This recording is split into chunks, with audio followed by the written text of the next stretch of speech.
અમદાવાદથી સમાચાર છે. ઓપરેશન સિંદૂરની સફળતા પર સીએમનું નિવેદન. સીએમએ સેનાના જવાનો, પીએમ મોદી અને અમિત શાહને અભિનંદન પાઠવ્યા છે. સેનાના જવાનોએ દેશનું ગૌરવ વધાર્યું. આ નિવેદન તેમણે આપ્યું. સાથે કહ્યું કે પીએમના માર્ગદર્શનથી ઓપરેશન સિંદૂર સફળ થયું છે.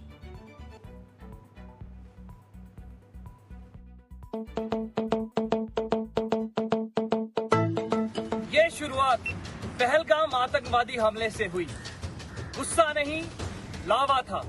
दिमाग में बस एक ही बात, अब की बार सबक ऐसा सिखाएंगे कि इनकी पीढ़ियां याद रखेंगी. ये बदले की भावना नहीं, ये न्याय था.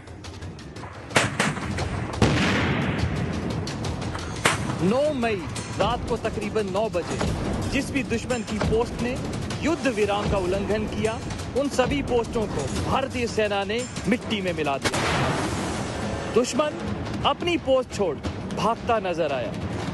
ऑप सिंदूर केवल एक कार्रवाई नहीं, पाकिस्तान के लिए वो सबक था जो उसने दशकों से नहीं सीखा.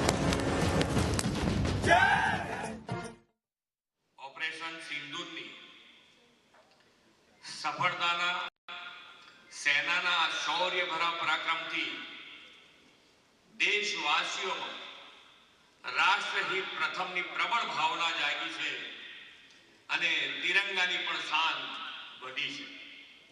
આ સફળતા માટે માનનીય વડાપ્રધાન શ્રી નરેન્દ્રભાઈ મોદી, આદરણીય ગૃહમંત્રી શ્રી અમિતભાઈ શાહ અને દેશની સેનાના સૌ જવાનોને ખૂબ ખૂબ અભિનંદન પાઠવું છું.